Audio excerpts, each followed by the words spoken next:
Good morning, gentlemen. Nice talking to you again. I'm going to talk to you today on a very important topic, and that concerns the Khalistan movement. Now, what is Khalistan? I think we shouldn't give it that much importance, and perhaps I'm also a little wrong to give it some importance. But at the same time, one must call a spade a spade. That's what I mean. Because there is a fringe element in this among the Sikhs who are going down the path of destruction by trying to hold a mirage of a state which would be called Khalistan and which they insist would be carved out of India. The very foundation of this entire agitation is on quicksand, false. You're going to sink in this ocean. Why? Because they are forgetting history, and history tells us that the reign of the Sikhs during the Sikh Raj was in the present Punjab, which is in Pakistan, and the capital was Lahore. They are not talking about that at all. They don't talk. They're talking about carving a Khalistan state out of India, including some fanciful things, places like Delhi and other places as part of uh, Khalistan. Now, the second question I must address is what is the support these characters have for their movement? I can tell you their support is not more than 3 to 5%. In Punjab, it may be a little 6 to 7%, and outside it's about the same number, maybe even less.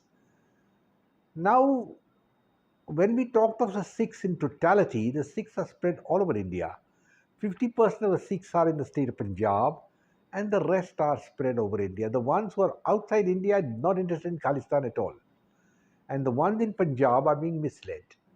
And misled very dangerously because there's an old saying that when you play with fire, you get burnt.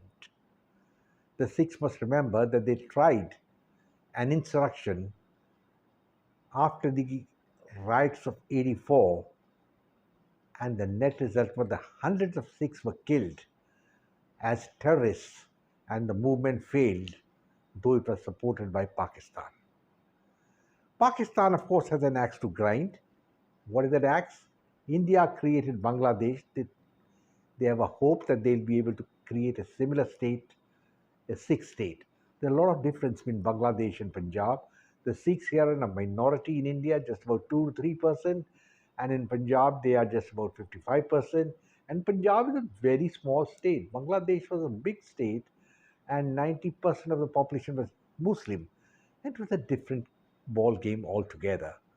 And they were being aided by the Indian army. But here, it's not going to be that way. It's not going to be easy because there, the mother country, that is Pakistan, was separated by 1200 miles from the eastern province and they could really exert.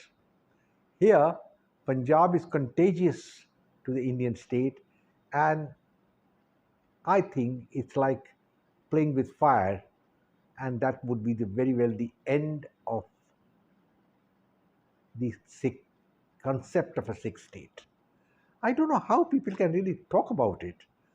And who are the Sikhs outside India who are agitating? There are few agitated people. They went and pulled down the Indian embassy flag in London, and then there were a lot of people trying some stunts in San Francisco in Australia, and now the countries have started reacting. In America, 17 Sikhs have been arrested for violating the peace, and one of them was carrying a machine gun. Same thing in Australia. It's only in England where Rishi Sunak, despite being an Indian and a prime minister, has not cracked down on the Khalistan movement, and England's going to pay a very terrible price for it, in the sense that the trade talks, the free trade agreement talks with India, have been stalled, and very rightly, I think Modi should see to it that there are no further FTA talks with England at all. Now, coming down to the movement as itself, it's sometimes so childish. Recently, a lady who had gone to the Wagah border had a Indian flag painted on her cheek. She was not allowed to enter the Golden Temple. Now, who are the custodians of the Golden Temple? Those Granthis who are sitting there? Do they know what Sikhism is? Do they realize by such acts they are damning the Sikhs who are living outside Punjab and other places? And as far as Gurus are concerned, they had opened the Sikh temples, the Gurudwaras to everybody. And everybody knows that the foundation stone of the Harmandir Sahib, that is the Gurudwara in Amritsar, was laid by a Muslim. Now, with such a hierarchy, such a ancient heritage, to do such childish things and not allow somebody to enter inside the Golden Temple is a sacrilege which goes against the Sikh Gurus. None of these fellows who are in Khalistan are going to survive if a full scale assault is mounted on them, whether in Punjab or anywhere. They are too few in number. And there may be a few terrorists who can throw a bomb here and there, like this Amritpal Singh or whoever that character is, who's hiding in Punjab, or maybe he's gone somewhere. But he's not going to achieve anything. What's he going to achieve? If he's going to remain in hiding, you think he's ever going to achieve Khalistan by remaining in hiding and then carrying out 2 or 3 bombs strapped here and there? Yes, he can live comfortably in the sense he'll be getting money from the Pakistan ISI, put it in his pocket and live comfortably. But then he must remember that men who ride the tiger are eaten by the tiger. It pains me very much when I have to dissect the Khalistan movement. It's a movement which is intending to harm the Sikhs who have a global image and are successful all over India, are being reduced to second class citizens even in Punjab by the Khalistan movement. And this movement got no foundation. And I think they must take lessons from what Mr. Shahid Bhagat Singh did. He had 28 members in his party and he thought he's going to overthrow the British Raj, the Hukumat, the Shahenshahs who were ruling India. And you know what happened? They just evaporated. They're a footnote in history. That's precisely what is it. That doesn't detract from his bravery, but bravery and courage itself do not bring anything. And most of these fellows in who are fighting for Khalistan perhaps are not aware of Sikh history. That at one time in the Golden Temple, the images of the Hindu gods were present there, and they were present there for over 200 years. I don't think these fellows really understand all that. They don't understand. They haven't read Guru Gobind Singh and his, the glory, these chapters, which is called Chandi Diwar, the glory to the goddess Chandi, which is actually a form of Durga. Now, you don't understand all that, and you keep on saying that we are not Hindus, we are not, then what are you? And why are you taking a help like a beggar from the Pakistan ISI? You know what's happening in Pakistan. The Sikhs are not free. There was a case a few years back of a Sikh girl who was forcibly kidnapped and married, and there was a hue and cry.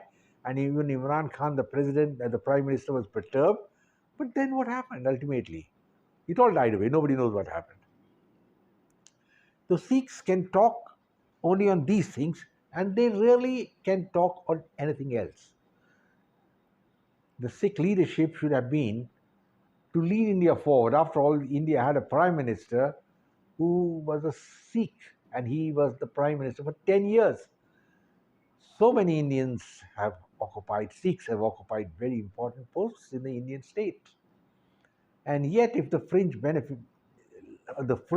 goes around, trying to create Khalistan, I can tell you in writing is on the wall, they'll fail. There's no way they can succeed. And it is about time, I think, that the gloves were taken off against these Khalistani movements. And these people are pursued all over the world and asked to pay for their crimes of trying to harm the Sikh religion and the Sikh community. Gentlemen, I have nothing more to say. I'll close now and say goodbye. I hope all of you have liked this video and share it with your friends. I close now. Jai Hind, glory to India, and having served in the army and the air force and with my ancestors, I cannot countenance that anything like Khalistan will ever be a reality. Goodbye and God bless.